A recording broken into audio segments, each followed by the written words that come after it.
Hello dear students, how are you all? I hope you all are good. Okay students, today also we'll be continuing with our chapter, that is chapter number 3 of democratic politics. Again at the end of the video there is a test, so you have to give me your answers in the comments. So without any further ado, let's roll the intro. Hello students, let's continue chapter number 3 of democratic politics, constitutional design. This was our brief content, topics which we have to cover, and out of these 4 topics we have covered first, second and third. Fourth topic, that is guiding values of Indian constitution, will be starting today.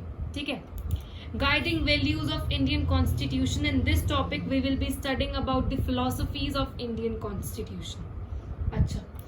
Most of the students gets confused that whether Mahatma Gandhi was the member of Constituent Assembly or not. ठीक है, Mahatma Gandhi constituent assembly के member थे या नहीं थे, ये question most of the students के दिमाग में आता है.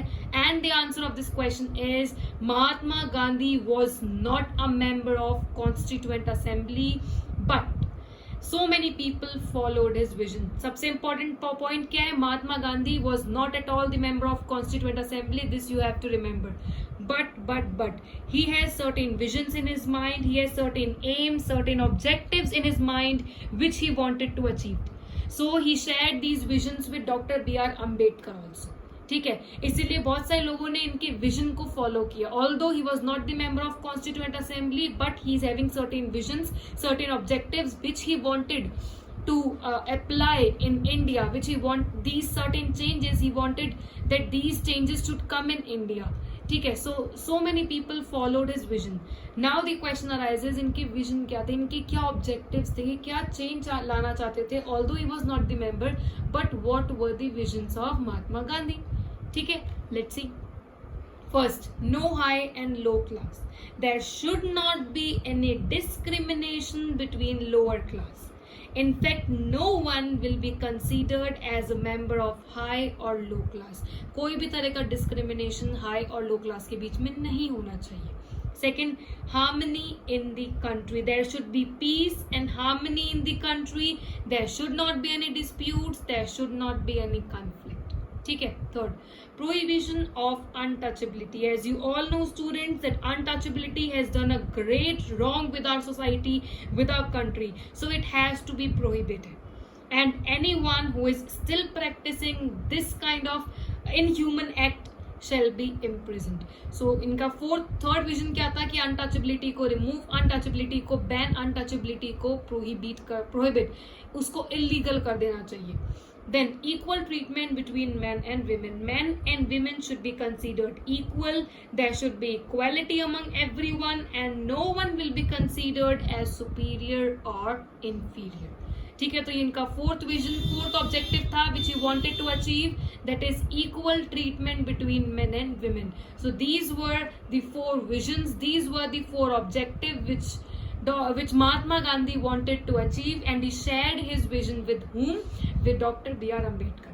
And in 1931 he told these in his magazine Young India. In year 1931 he had given his vision, his objectives in his magazine called Young India. समझ आ गया? अभी हमने क्या करा है, महात्मा गांधी क्या वो कॉन्स्टिट्यूएंट असेंबली के मेंबर थे? No, he was not the member of constituent assembly. Now the question arises, पर उनके कुछ विजन्स थे जो कि लोगों ने फॉलो किए. विजन्स क्या थे, वो हमने विजन्स किए. ठीक है. अच्छा students, you might see in your book that there are certain yellow boxes, है ना, which include the speech of Mahatma Gandhi, Jawaharlal Nehru, also the preamble of USA and South Africa. So what you have to do is just read those boxes. उन boxes को एक बार read out कर लेना. बाकी वैसे कोई question उन boxes से नहीं आने वाला है, सिर्फ आपको एक बार read out कर लेना, और कोई अगर किसी word में problem हो, you are free to ask me. ठीक है, हम वो boxes को discuss नहीं कर रहे, that you have to read. ठीक है. अब क्वेश्चन आता है, देखो हमने उन बॉक्सेस में स्पीच दे रखी है महात्मा गांधी के विजन से ही हमने कर ली है. जवाहरलाल नेहरू की स्पीच है, प्रीएम्बल है यूएसए का और साउथ अफ्रीका का. हमारा मेन टॉपिक क्या होगा? Preamble of India. Now let's move on to the preamble of India, which is the important topic. But before that let's understand the meaning of word preamble. Preamble word का meaning क्या है? चलो students, you know that there are certain ideals, standards or values that our country wanted to achieve, and these standards or values are embedded in preamble. कुछ ideals थे, कुछ standards थे, कुछ values थी जो हमारी कंट्री को अचीव करने थे, और उन्होंने ये आइडियाज, अपनी वैल्यूज, जो स्टैंडर्ड्स हैं, वो कहाँ डाल दिए? प्रिएम्बल में. प्रिएम्बल है क्या? प्रिएम्बल है क्या? Our Indian Constitution begins with a brief or with a short introductory statement called preamble. देखो, हमारा जब इंडियन कॉन्स्टिट्यूशन सबसे पहला एक इंट्रोडक्टरी पेज से स्टार्ट होता है, और उस ब्रीफ इंट्रोडक्टरी पेज को, जिसमें सारी हमारी वैल्यूज ब्रीफली दे रखी हैं, हमारे स्टैंडर्ड्स जो हम अचीव करना चाहते हैं, हमारे आइडियल जो हम अचीव करना चाहते हैं, वो ब्रीफ में दे रखे हैं, उस इंट्रोडक्टरी स्टेटमेंट को प्रिएम्बल कहा गया है. समझ आ गया? मोस्टली सारी कंट्रीज इंक्लूडिंग इंडिया अमेरिका के कॉन्स्टिट्यूशन से, प्रिएम्बल से इंस्पायर होकर अपने कॉन्स्टिट्यूशन का भी इंट्रोडक्टरी स्टेटमेंट या फिर प्रिएम्बल बनाने का सोचा. इंडिया ने भी और बहुत सारी कंट्रीज ने भी यूएसए से इंस्पायर होके, पहले अमेरिका ने बनाया था तो यूएसए से इंस्पायर होके मोस्टली सारी कंट्रीज ने प्रिएम्बल, एक ऐसा शॉर्ट डिस्क्रिप्शन, एक ब्रीफ इंट्रोडक्टरी स्टेटमेंट जिसमें हमारी कंट्री के main ideals, main philosophies, main standards आए हैं, उनको उस एक इंट्रोडक्टरी पेज को बनाने का सोचा. ठीक है. So a brief introductory statement is known as preamble, जो कॉन्स्टिट्यूशन के सबसे फर्स्ट पेज पे होता है. ठीक है. It contains the philosophy on which the entire constitution has been built. हमारी क्या फिलोसफी है, क्या स्टैंडर्ड्स हैं, ये सब कुछ इस इंट्रोडक्टरी स्टेटमेंट में लिखा हुआ है. ठीक है. Third, it is the soul of Indian constitution. Preamble is the soul of Indian Constitution as it is said by Pandit Shankar Das Bhargava. ठीक है. Because whenever there is a doubt in any matter, it will be decided in accordance to the preamble. कोई भी doubt किसी भी matter में होगा constitution में, तो वो हम किसके अधेरेंस से, किसके अकॉर्डिंग से डिसाइड किया जाएगा? प्रिएम्बल के अकॉर्डिंग से ही डिसाइड किया जाएगा. So preamble is also considered as a soul of Indian constitution. Briefly, easy peasy way में, ब्रीफ इंट्रोडक्टरी स्टेटमेंट जिसमें हमारे आइडियल, जिसमें हमारे स्टैंडर्ड्स मेंशन है, उस इन स्टेटमेंट को प्रिएम्बल कहा गया. ठीक है. ये है इंडिया का preamble. Let's read out. We, the people of India, having solemnly means in a disguised manner, resolved to constitute India into a sovereign, socialist, secular, democratic republic, and to secure to all its citizens, first, justice, social, economic, and political, liberty of thought, expressions, belief, faith, and worship, equality of status and opportunity, and to promote among them all fraternity, assuring the dignity, status of individual and the unity and integrity, honesty of the nation. In our Constituent Assembly this 26th day of November 1949, do hereby adopt, enact, and give to ourselves the Constitution. So this is the preamble, this is the introductory statement of India. ठीक है. अब जो इसमें main words है ना, we the people of India, sovereign, socialist, secular, democratic republic, इन words को अलग अलग करते हैं, इन वर्ड्स का मीनिंग अच्छे से करते हैं. ठीक है. We the people of India, sovereign, socialist, secular, democratic republic, justice, liberty, equality, fraternity. Let's do the meaning of these words, these important words in detail. ठीक है. सबसे पहला वर्ड क्या है? सबसे पहला स्टेटमेंट क्या है? स्टेटमेंट में we the people of India. इसका मतलब क्या है? The constitution has been drawn up by the people and not handed down by a king. Constitution has drawn up and enacted by we people. All the power rests with us and it has not been given by any king or any outside authority. किसी राजा महाराजा या कोई outside power ने नहीं दिया है हमको, ये हमने खुद ने बनाया है. We people have enacted it, we people have drawn it, we people have made it. ठीक है. So this is the meaning of we the people of India. हमें किसी के थ्रू, किसी किंग, किसी आउटसाइड पावर के थ्रू नहीं बनाया गया, ये कॉन्स्टिट्यूशन नहीं मिला है. ऑल्दो हमने गुड पॉइंट्स दूसरे कॉन्स्टिट्यूशन में से लिए हैं, बट ये हमने खुद ने ड्रॉन अप किया है. We the people of India have enacted it, drawn up and made it. ठीक है, we the people of India. Second most important word क्या है? Sovereign. People have supreme right to make decision on all matters.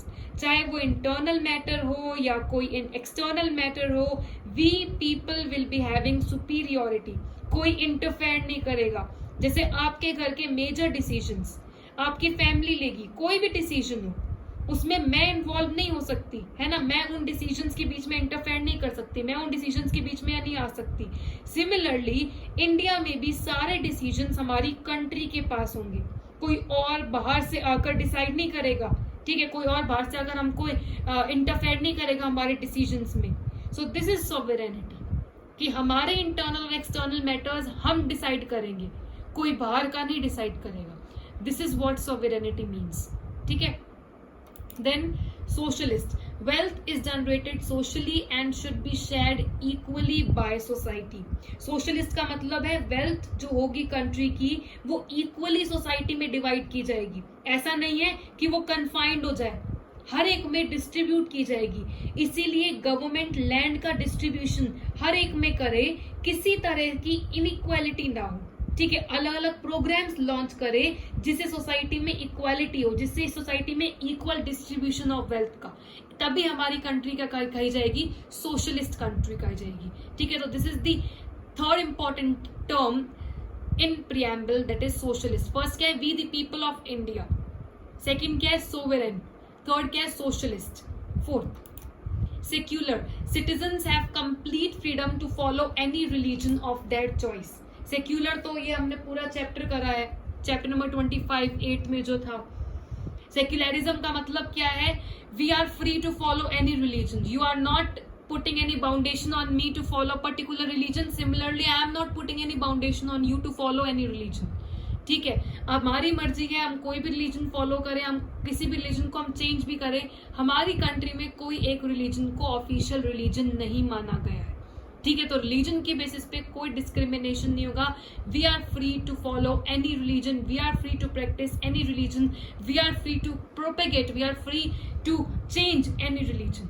ठीक है, यही तो हमें हमारी राइट है, right to freedom of religion. क्या कहती है? That we are free to follow any religion. तो ये है secular. Then democratic. Form of government where people enjoy equal political rights, elect their rulers and hold them accountable. ये तो हमने करी है अब्राहम लिंकन की definition. Government of the people, for the people and bye the people. एक ऐसी form of government, India एक democratic country है. क्यों? क्योंकि हम पीपल इलेक्टेड रिप्रेजेंटेटिव्स को इलेक्ट करते हैं, रिप्रेजेंटेटिव्स को चूज करते हैं जो हमारे बिहाफ में मेजर डिसीजन लेता है कंट्री के लिए. ठीक है, कोई मोनार्की रूल नहीं है यहाँ पे. हम पीपल के पास पूरी राइट है किसकी? जो रिप्रेजेंटेटिव्स को चूज करने की, अपने रूलर्स को इलेक्ट करने की. एंड होल्ड देम अकाउंटेबल मतलब क्या है? उनको अकाउंटेबल, उनको लायबल हेल्ड करना कि उनकी ड्यूटी क्या है, वो हमारी वेलफेयर के लिए सारे डिसीजन ले. क्यों? क्योंकि उनको इलेक्ट किसने किया है? हमने इलेक्ट किया है. इसीलिए हमारी कंट्री क्या कहलाई जाती है? डेमोक्रेटिक कंट्री कहलाई जाती है, जिसमें हम लोगों के पास पूरा सुप्रीम अथॉरिटी होती है, क्योंकि हम लोग ही रूलर्स को इलेक्ट करते हैं, रिप्रेजेंटेटिव्स को चूज करते हैं जो हमारे बिहाफ में डिसीजंस लेते हैं, और वो डिसीजन भी हमारे वेलफेयर के लिए ही होते हैं. तो अभी हमने सिर्फ ये 5 टर्म्स ही इंक्लूड किए हैं. We the people of India, then sovereign, socialist, secular and democratic. ठीक है, remaining terms will be discussing in our next lecture. आज हमने क्या किया है? Whether Mahatma Gandhi was the member of constituent assembly? No, he was not the member of, but he is having certain visions हमने करे हैं. और उन्होंने 1931 में यंग इंडिया मैगजीन में ये विजन्स अपने स्पेल आउट किए थे. फिर हमने क्या करा? हमने फिर इंडिया का प्रिएम्बल मतलब इंट्रोडक्टरी स्टेटमेंट देखा है. उसमें हर एक टर्म को अच्छे से करा है, क्योंकि वन वर्ड में ये क्वेश्चंस बहुत आ जाते हैं. Define democratic, define sovereign, define secular, define socialist. तो ऐसी टर्म्स को डिफाइन करने के लिए हमको हर एक टर्म को अच्छे से करना बहुत जरूरी है. Now test time. Was Mahatma Gandhi a member of Constituent Assembly? क्या महात्मा गांधी Constituent Assembly के member थे या नहीं? Yes or no? Question number 2. Tell me any one vision that Mahatma Gandhi wanted to achieve. कोई एक vision जो महात्मा गांधी चाहते थे achieve करना, which is shared with Dr. B.R. Ambedkar. That's it for today. If you have any doubts or queries, feel free to ask me. I hope you understood everything. Thank you and bye bye.